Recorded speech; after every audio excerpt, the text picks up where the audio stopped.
Hoje a gente vai conversar sobre os resultados da Petrobras, a Petri 4, do segundo trimestre de 2025. Olha, os números gerais vieram meio que sem grandes surpresas, mas teve um ponto específico que acabou chamando mais atenção. A manchete principal, claro, foi aquela queda no lucro líquido da empresa.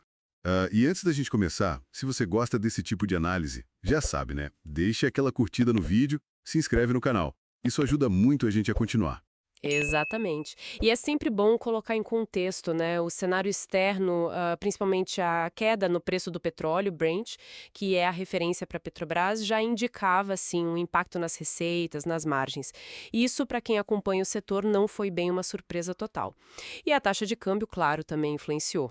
Certo, então vamos aos números principais da DRE, da demonstração de resultados. A receita ficou ali perto dos 119 bilhões de reais. Uma quedinha de 3% em relação ao trimestre anterior e 2,6% se a gente comparar com o mesmo período do ano passado. Uhum. E a causa principal dessa queda na receita foi mesmo o preço do Brent, né? Caiu 10% comparando com o primeiro trimestre e, nossa, 20% em relação ao ano passado. O impacto só não foi maior porque a Petrobras conseguiu aumentar um pouquinho o volume de produção e teve a questão do dólar também. O dólar médio caiu um pouco em relação ao primeiro trimestre, mas subiu bastante comparado ao segundo trimestre de 2024. Foi de 5,22 para 5,67. Isso ajudou a compensar um pouco, em reais, a queda do Brent. Ok, então receita impactada pelo Brent, como a gente meio que já esperava. E como isso bateu nos lucros ali no meio do caminho, antes do resultado final? Então, essa pressão nos preços acabou comprimindo as margens, né? O lucro bruto, por exemplo, caiu mais que a receita. Foi uns 6,6% de queda no trimestre e 7% no ano. O EBITDA ajustado, que o pessoal olha bastante para ver a geração de caixa operacional, seguiu uma linha parecida, sabe? Caiu uns 7%, ficou em 57,9 bilhões de reais. Mas, como eu disse, isso estava bem alinhado com o que o mercado esperava, justamente por causa dessa queda do Brent que já era conhecida. Entendido. Mas aí a gente chega no lucro líquido. E aí a queda foi bem mais expressiva, 26,8 bilhões, né? Caiu 24% em relação ao trimestre passado.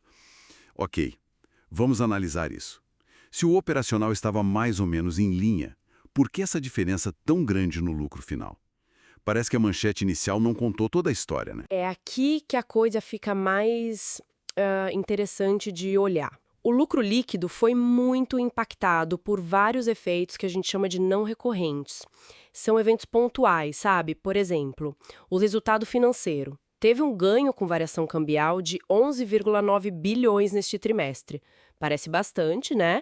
Só que no trimestre anterior esse ganho tinha sido de 18 bilhões. Então só essa diferença já explica uma parte dessa queda no lucro. E não foi só isso, tiveram outros eventos não recorrentes que pesaram negativamente. Teve um acordo coletivo de trabalho que custou mais de 1 bilhão, uma equalização de gastos lá de quase 4 bilhões. Se a gente pegar o lucro líquido e tirar esses efeitos pontuais, fazer um ajuste, a queda em relação ao trimestre anterior seria bem menorzinha, tipo só 1,7%. Isso mostra que a performance operacional mesmo, a base, foi bem mais estável do que o número final sugere assim de cara. Ah, entendi a questão dos não recorrentes. Faz todo sentido que o lucro ajustado mostre essa estabilidade maior. Mas o mercado parece que direcionou a preocupação para outro lado, né? Não foram só os não recorrentes que, digamos, acenderam um alerta. Exatamente. O ponto que realmente gerou mais discussão, talvez um pouco mais de preocupação, foram os investimentos. O CAPEX, né? Que são os investimentos em bens de capital. Eles vieram bem acima do que se esperava. E o quão acima foi isso? Olha, foi um aumento de 30% em relação ao mesmo período do ano passado. No total, a Petrobras investiu 4,4 bilhões de dólares no trimestre. Se a gente comparar, no segundo trimestre de 2024 tinha sido 3,4 bilhões de dólares e no primeiro trimestre deste ano, 4 bilhões. É um salto, né? Nossa.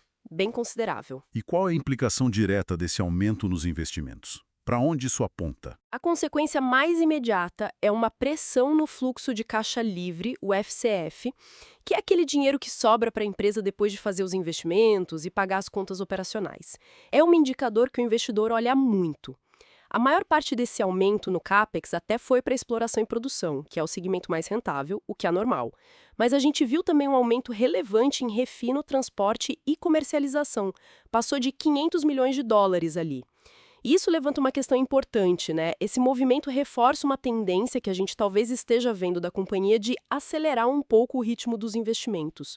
E embora investir seja fundamental, claro, essa aceleração acaba pressionando o caixa livre. Aquele caixa que poderia ir para outras coisas, tipo dividendos ou reduzir dívida. Certo.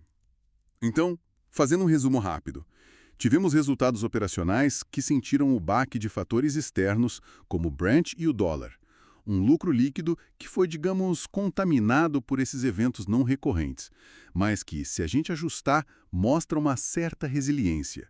Porém, o grande destaque negativo, ou pelo menos o ponto de maior atenção, foi esse aumento expressivo nos investimentos, no CAPEX.